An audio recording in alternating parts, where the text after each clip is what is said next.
Hello प्यारे बच्चों, मैं आपकी फ्रेंड गाइडर हेल्पर प्रीति ढूल। आज हम हमारी विज्ञान की कक्षा में अध्ययन 6 दहन और ज्वाला का भाग नंबर 2 करेंगे। भाग नंबर 1 में हमने दहन क्या होता है, दहन में क्या क्या चीज़ों की ज़रूरत होती है, दहन को नियंत्रण कैसे किया जाता है, ये सारी चीज़ें डिस्कस की थी। आज हम ज्वाला को डिस्कस करेंगे, लेकिन ज्वाला को स्टार्ट करने से पहले हमारा जो दहन का एक आखिरी टॉपिक बच गया था कि दहन के प्रकार कितने होते हैं। तो आज हम सबसे पहले देखेंगे कि दहन के प्रकार कौन से होते हैं, फिर हम देखेंगे कि ज्वाला क्या होती है। तो सबसे पहले दहन के प्रकार। जब हम गैस स्टोव की नोब घुमाकर माचिस या लाइटर की सहायता से गैस चालू करते हैं तो गैस तेजी से जलने लगती है। यानी कि जो हमारे स्टोव होते हैं उसमें क्या होती है, नोब होती है। उस नोब को हम क्या करते हैं, घुमाते हैं और फिर माचिस या लाइटर की सहायता से क्या करते हैं, उस गैस स्टोव को चालू करते हैं। तो जैसे ही हम गैस स्टोव को चालू करते हैं तो क्या होती है, जो गैस होती है वो तेजी के साथ क्या करने लगती है, जलने लगती है तथा ऊष्मा और प्रकाश उत्पन्न करती है। और जब ये जलती है तो हमें क्या देती है, हमें ये ऊष्मा प्रदान करती हैं और प्रकाश प्रदान करती हैं। यानी कि उसमें से ऊष्मा और प्रकाश उत्पन्न होता है। इस प्रकार का दहन तीव्र दहन कहलाता है। और इस दहन को जो एकदम से जलना स्टार्ट हो जाता है, इस दहन को हम क्या कहते हैं, तीव्र दहन कहते हैं। तो ये दहन कौन सा दहन कहलाता है, तीव्र दहन कहलाता है। कुछ पदार्थ जैसे फास्फोरस कमरे के ताप पर वायु में जल उठते हैं। यानी कि जो फास्फोरस जैसे जो पदार्थ होते हैं ये क्या करते हैं, जो कमरे का हमारा ताप होता है उस सामान्य ताप पर भी क्या होते हैं, वायु में जल उठते हैं, यानी कि आग पकड़ लेते हैं। जब पदार्थ बिना किसी प्रत्यक्ष कारण के अचानक लपटों के साथ जल उठता है उसे स्वतः दहन कहते हैं। यानी कि ये पदार्थ क्या होते हैं, बिना किसी प्रत्यक्ष कारण के, बिना किसी रीजन के अचानक से अपने आप से ही क्या होते हैं, जल उठते हैं। तो इस तरह से बिना रीजन के अपने आप जल उठना क्या कहलाता है, स्वतः दहन। यानी कि अपने आप दहन हो जाना, इसे हम क्या कहते हैं, स्वतः दहन कहते हैं। पटाखों के जलाने पर आकस्मिक अभिक्रिया होने से ऊष्मा, प्रकाश और ध्वनि पैदा होती है। यानी कि जो हमारे पटाखे होते हैं उनको जब हम जलाते हैं तो अचानक से क्या होता है, आकस्मिक यानी कि अचानक से अभिक्रिया होती है। और उस अभिक्रिया के कारण क्या होता है, हमें ऊष्मा प्रदान होती है, प्रकाश प्राप्त होता है और ध्वनि प्राप्त होती है। यानी कि जो पटाखे हम जलाते हैं, पटाखों के जलने से हमें क्या क्या मिलता है, ऊष्मा मिलती है, प्रकाश मिलती है और ध्वनि उससे बहुत ज़्यादा पैदा होती है। इस अभिक्रिया में गैस अधिक मात्रा में निकलती है। और जो ये पटाखे जलाने की अभिक्रिया होती है, इस अभिक्रिया में क्या होती है, जो गैस होती है वो बहुत ज़्यादा मात्रा में निकलती है। इस प्रकार अभिक्रिया विस्फोट कहलाती है। और ये जो अभिक्रिया होती है, पटाखों के जलने की जो अभिक्रिया होती है जिसमें बहुत ज़्यादा गैस प्राप्त होती है, गैस निकलती है, इस अभिक्रिया को हम क्या कहते हैं, विस्फोट कहते हैं। यानी कि बारूद का विस्फोट आप कह सकते हो, पटाखों का विस्फोट आप कह सकते हो। तो इसे हम क्या कहते हैं, विस्फोट कहते हैं। अब हमारा जो टॉपिक है ज्वाला, ज्वाला का टॉपिक हम स्टार्ट करेंगे। ज्वाला मोमबत्ती को जलाने पर वह पीली ज्वाला के साथ जलती है। यानी कि जब हम मोमबत्ती को जलाते हैं, उसमें माचिस की तीली लगाते हैं, तो जैसे ही मोमबत्ती जलती है तो जो उसकी तो वो पीले रंग की ज्वाला के साथ जलती है। यानी कि उसके अंदर से जो ज्वाला निकलती है वो कौन से रंग की निकलती है, पीले रंग की निकलती है। जबकि एलपीजी ज्वाला नीले रंग की होती है। लेकिन जो हमारी एलपीजी गैस होती है, इसको जब हम जलाते हैं तो इसके अंदर से जो ज्वाला निकलती है वो कैसे रंग की होती है, नीले रंग की होती है। तो क्वेश्चन आ सकता है कि जब मोमबत्ती को जलाते हैं तो वो कौन से कलर की ज्वाला के साथ जलती है, तो वो पीले कलर की ज्वाला के साथ जलती है। और जब एलपीजी को जलाते हैं तो वो नीले रंग की ज्वाला के साथ जलती है। दहन के समय जो पदार्थ वाष्पित होते हैं ये ज्वाला का निर्माण करते हैं। यानी कि जब दहन होता है तो दहन के साथ जो पदार्थ वाष्पित होते हैं ये पदार्थ क्या करते हैं, ये ही पदार्थ ज्वाला का निर्माण करते हैं। यानी कि इन्हीं पदार्थों के द्वारा ज्वाला का निर्माण होता है। अब हम यहाँ पे जो हमारा प्रयोग नंबर 6.11 हमारी बुक में दिया हुआ है उसको एक बार समझेंगे। यहाँ पे देखिए, यहाँ पे क्या है, एक मोमबत्ती है और मोमबत्ती के ऊपर क्या लगाया हुआ है, कांच की एक स्लाइड लगाई हुई है। और मोमबत्ती क्या कर रही है, जल रही है। तो जो यहाँ पे मोमबत्ती जल रही है तो कांच की स्लाइड के ऊपर देखो एक कलर दिखाई दे रहा है, येलो येलो कलर का। लेकिन दूसरी तरफ एक और स्लाइड लगाई हुई है, इसके ऊपर हमें जो कलर दिखाई दे रहा है वो काले रंग का कलर दिखाई दे रहा है। तो ये येलो कलर क्यों दिखता है और ये काला कलर क्यों दिखता है, इसका हम रीजन जानेंगे। तो जब मोमबत्ती जलती है तो जलने के साथ उसमें से जो जो हमारा प्रकाश निकलता है वो कौन से कलर का निकलता है, पीले कलर का निकलता है। तो इसलिए जब मोमबत्ती यहाँ पे जली हुई है तो जो हमारी स्लाइड है उसके अंदर से हमें कौन सा कलर दिखाई दे रहा है, पीले रंग का कलर दिखाई दे रहा है। रहा है। लेकिन जब मोमबत्ती जलती है तो वो पूर्ण रूप से नहीं जलती, उसमें से कुछ अंश ऐसे भी होते हैं जो बिना जले हुए यानी अधूरे रह जाते हैं। ये कण जो अधूरे रह जाते हैं वो कण ही क्या होते हैं, काले रंग में बदल जाते हैं और स्लाइड के ऊपर रह जाते हैं। इसीलिए क्या होता है, कोई भी चीज़ पूर्ण रूप से नहीं जलती, जो जलती है उसका अपना एक अलग रंग होता है, और जो नहीं जलता है, जो अंश बाकी रह जाता है, वो अंश कौन से रूप का होता है, काले रंग का होता है। कांच की प्लेट या फिर जो स्लाइड है पर एक गोलकाय वलय बन गया है। क्या बन गया है, गोले के आकार का एक वलय बना हुआ है। यह ज्वाला के दीप्त क्षेत्र में उपस्थित बिना जले कार्बन कणों के जमाव को दर्शाता है। और ये क्या दर्शाता है, ये जो काला कण दिखा हुआ, ये क्या दर्शाता है कि जो पदार्थ हमने जलाया है वो पदार्थ के जो कण हैं जो कि जले नहीं, जो कि बिना जले हुए बच गए, वो कण कहाँ पे जमा हो गए, यहाँ पे जमा हो गए। तो ये इन कणों को दिखाते हैं कि कौन से कण जो ऐसे हैं जो कि ज्वाला के साथ नहीं जले, बाकी शेष रह गए। तो ये वही वाले कण हैं जो शेष रह गए हैं। अब हम देखेंगे कि जो ज्वाला होती है उसकी ज्वाला की संरचना क्या होती है। ये हमारी मोमबत्ती है और मोमबत्ती क्या कर रही है, जल रही है। तो यहाँ पे अलग से दिखाई दे रहा है कि मोमबत्ती के अंदर अलग अलग कलर दिखाई दिए जा रहे हैं। यानी कि जो बाहर की तरफ है ये कैसा कलर है, नीला कलर है, लेकिन अंदर क्या है, एक अलग तरह का कलर है, और यहाँ पे क्या है, पीला कलर है। तो ये अलग अलग कलर के जो भाग होते हैं इनको हम किन किन नामों से जानते हैं, ये जो भाग होते हैं यही क्या होते हैं, मोमबत्ती की संरचना होती है। तो जो सबसे ऊपर वाला भाग होता है पूर्ण दहन का बाह्य क्षेत्र, यानी कि जो कि पूरी तरह से दहन हो जाता है, पूरी तरह से जल जाता है, इसका कलर कौन सा होता है, नीला कलर होता है। और ये वाला भाग सबसे गर्म भाग होता है, यानी कि जो मोमबत्ती का सबसे ऊपर वाला भाग होता है जो नीले रंग का जो हमें दिखाई देता है, ये भाग कैसा होता है, सबसे गर्म होता है। फिर जो बीच वाला भाग हमें दिखाई देता है ये क्या होता है, कम गर्म होता है, यानी कि आंशिक दहन वाला मध्य भाग जो पीला होता है, यानी कि इसमें क्या होता है, ये पूर्ण रूप से दहन नहीं होता, पूर्ण रूप से नहीं जलता, इसके अंदर कुछ भाग बच जाता है। फिर जो हमारा सबसे अंदर होता है ये वाला हिस्सा, ये होता है सबसे कम गर्म, यानी कि ये ऐसा हिस्सा होता है जो बहुत ज़्यादा गर्म नहीं होता, हल्का सा गर्म होता है। कई बार आप देखते हो कि मोमबत्ती जल रही होती है तो हम उसके एक भाग को टच करने की कोशिश करते हैं, ये वही भाग होता है जिसको हम टच करते हैं। इसको हम इसीलिए टच कर पाते हैं क्योंकि ये जो भाग होता है मोमबत्ती का ये कम गर्म होता है। इस भाग को हम क्या कहते हैं, बिना जली मोमबत्ती का सबसे आंतरिक क्षेत्र। ये क्या होता है, मोमबत्ती का वो भाग जो कि सबसे अंदर का भाग होता है, सबसे आंतरिक भाग होता है, और ये बिना जले हुए बच जाता है। यानी कि वो भाग वो अंश जो बिना जले हुए बच जाता है, ये अंश क्या होता है, काले रंग का होता है। तो ये वाला भाग कौन सा होता है, ये काले रंग का होता है। जो कम जलता है वो पीले रंग का होता है, और जो सबसे ज़्यादा जलता है वो हमारा नीले रंग का भाग होता है।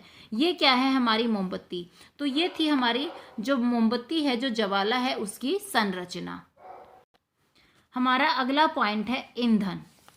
जिन पदार्थों के दहन से ऊष्मा तथा ऊर्जा मिलती है वे ईंधन कहलाते हैं। यानी कि ईंधन क्या होता है, जब हम ईंधन को जलाते हैं तो ईंधन के जलाने से हमें ऊष्मा और ऊर्जा मिलती है। तो वे पदार्थ जिनको जलाने से ऊष्मा और ऊर्जा हमें दोनों चीज़ें मिलती हैं उसे हम क्या कहते हैं, ईंधन कहते हैं। जैसे लकड़ी, कोयला, पेट्रोल, मिट्टी का तेल आदि। जब हम लकड़ी को, कोयले को, पेट्रोल को, मिट्टी के तेल को जब हम जलाते हैं तो इसके अंदर से क्या मिलती है, ऊष्मा मिलती है, ऊर्जा मिलती है। इसी कारण हम इन्हें क्या कहते हैं, ईंधन कहते हैं। आदर्श या फिर अच्छे ईंधन के गुण, यानी कि एक आदर्श ईंधन क्या होता है, एक अच्छा ईंधन क्या होता है, उसके अंदर कौन से गुण होते हैं, अब इनको डिस्कस करेंगे। सहज उपलब्ध हो, यानी कि एक आदर्श ईंधन वो होता है जो आसानी से हमें प्राप्त हो जाए, आसानी से हमारे लिए उपलब्ध हो जाए, वो होता है अच्छा ईंधन। जो सस्ता हो, अच्छे ईंधन का गुण क्या होता है, एक ऐसा ईंधन जो सस्ता हो, जो आराम से हमें उपलब्ध हो जाए, उसको हम क्या कहते हैं, अच्छे ईंधन के गुण कहते हैं। वायु में सुगमता पूर्वक जलता हो, यानी कि अगर कहीं पे वायु है, तो हवा चल रही है, तो वहाँ पे भी अगर वो सुगमता पूर्वक जलता है तो वो क्या है, हमारा अच्छा ईंधन है। अधिक मात्रा में ऊष्मा उत्पन्न करने वाला, यानी कि जो ईंधन ज़्यादा से ज़्यादा मात्रा में ऊष्मा उत्पन्न करता है हमारे लिए, वो क्या है, हमारे लिए अच्छा ईंधन है, आदर्श ईंधन है। जलने के पश्चात अवांछनीय पदार्थ नहीं छोड़ता हो, यानी कि ऐसा ईंधन जब हम उसे जलाते हैं तो जलने के समय ये क्या होता है, पूर्ण रूप से खत्म हो जाता है, उसके अंदर से कोई काला पदार्थ यानी कि अवांछनीय पदार्थ अगर नहीं बचता तो वो क्या होता है, हमारे लिए आदर्श ईंधन होता है। और अगर कोई अवांछनीय पदार्थ बच जाता है तो वो हमारे लिए आदर्श ईंधन नहीं होता। कौन सा ईंधन आदर्श ईंधन होता है या आदर्श ईंधन कहलाता है? अगर क्वेश्चन पूछा जाए कि किस ईंधन को हम आदर्श ईंधन कहते हैं तो हमारा आंसर क्या होगा, वास्तव में कोई भी ईंधन आदर्श ईंधन नहीं है। तो हमारा आंसर क्या होगा, जो वास्तव में अगर एक्चुअल में हम बात करें तो ऐसा कोई भी ईंधन नहीं है जिसे हम क्या कह सके कि भाई ये आदर्श ईंधन है। क्यों? क्योंकि किसी भी ईंधन में आदर्श ईंधन के सारे गुण नहीं मिलते। यानी इसका मतलब क्या है कि कोई भी ईंधन आप ले लो, उस ईंधन के अंदर जो भी एक आदर्श ईंधन होता है उसके सारे के सारे गुण नहीं मिलते।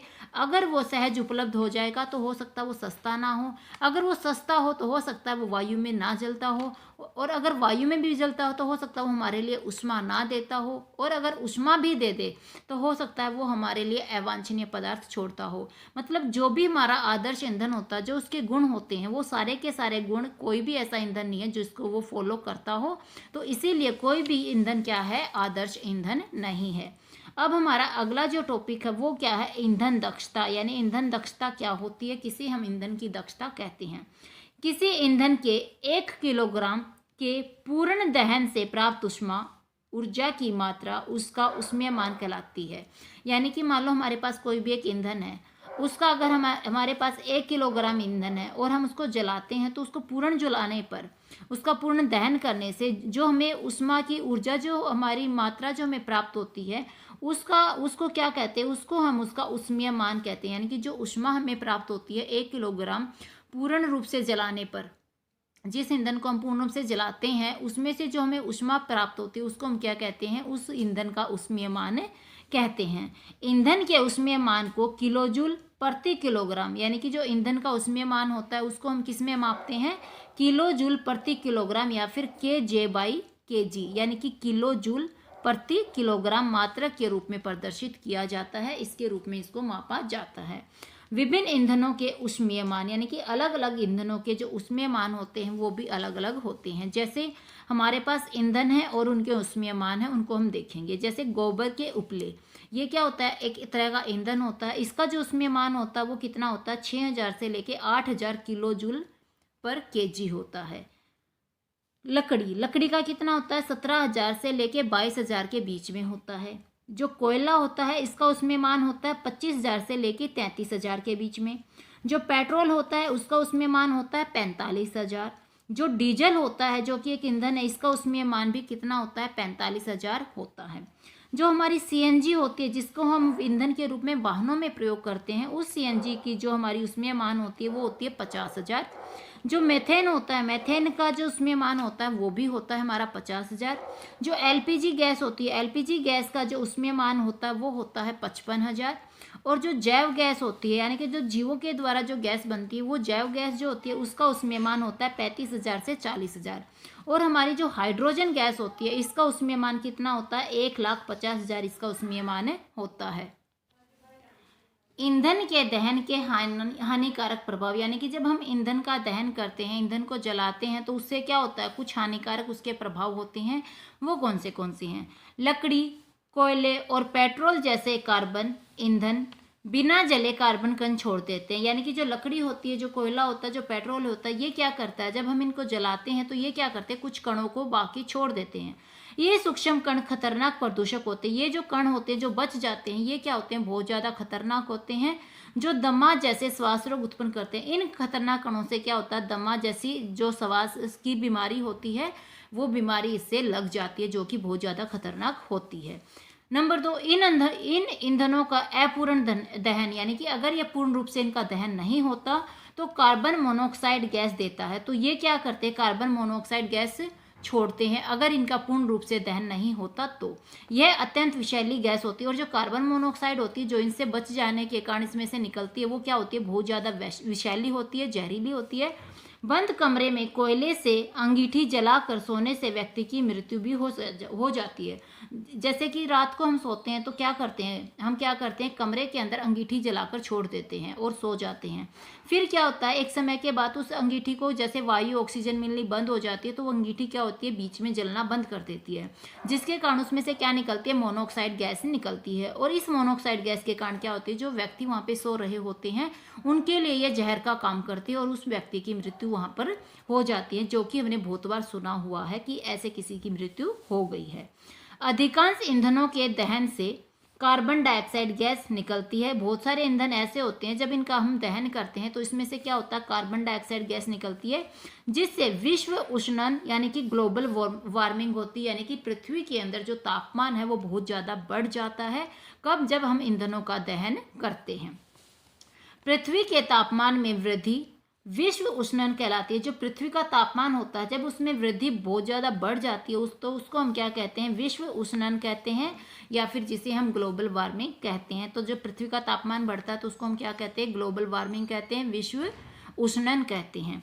इससे हिमनद पिघलने लगते हैं, जिससे समुद्र में जल स्तर बढ़ जाता है और तटीय क्षेत्र बाढ़ग्रस्त या फिर जलमग्न हो जाते हैं। और जब पृथ्वी का तापमान बहुत ज़्यादा बढ़ता है तो उससे क्या होता है, जो हमारे हिमनद होते हैं यानी कि जो हमारी बर्फ़ होती है वो क्या करती है, पिघलने लगती है और नीचे आने लगती है। जो कि ऊपर वाले पर्वतों में जो हमारी हिमनद होती है वो क्या होती है, पिघल कर नीचे के क्षेत्रों में आ जाती है और सीधा समुद्र में जाके ये पानी मिल जाता है। और समुद्र में जब ये पानी मिलता है तो जो समुद्र का पानी होता है उसका लेवल बहुत ज़्यादा बढ़ जाता है, उसका स्तर बढ़ जाता है, जिसके कारण क्या होता है, जो आसपास के तटीय क्षेत्र हैं, जो समुद्र के साथ तटों के साथ लगते हुए क्षेत्र है, वहाँ पे क्या आ जाती है, बाढ़ आ जाती है। और बाढ़ आने के कारण ये क्या होते हैं, ये क्षेत्र जलमग्न हो जाते हैं, यानी कि वहाँ पे क्या होता है, बहुत ज़्यादा मृत्युएं हो जाती हैं। क्यों? क्योंकि पृथ्वी का तापमान बहुत ज़्यादा बढ़ जाता है और उसके कारण हिमनद पिघल जाते हैं। कोयले और डीजल के दहन से सल्फर डाइऑक्साइड गैस निकलती है। जब हम कोयले का दहन करते हैं या फिर डीजल का दहन करते हैं तो उसमें से क्या होता है, जो हमारी सल्फर डाइऑक्साइड गैस होती है वो निकलती है। यह अत्यंत दम घोटक और संक्षारक गैस है। इससे क्या होता है, ये बहुत ज़्यादा दम घोटक होती है, यानी कि दम को घोटने वाली होती है, यानी कि हमारे लिए बहुत ज़्यादा खतरनाक होती है, और संक्षारक होती है। ये क्या होती है, हमें बहुत ज़्यादा हानियाँ पहुँचाती है। कौन सी? Sulphur dioxide gas.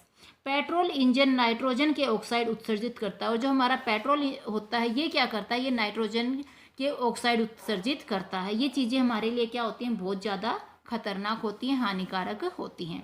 Nitrogen, sulphur व कार्बन के ऑक्साइड पानी से क्रिया करके ये क्या करते हैं, जो नाइट्रोजन होती है, जो सल्फर होते हैं और जो कार्बन के ऑक्साइड होते हैं, ये क्या करते हैं, पानी के साथ क्रिया करके नाइट्रस अम्ल बनाते हैं। कौन से अम्ल बनाते हैं? नाइट्रस अम्ल बनाते हैं।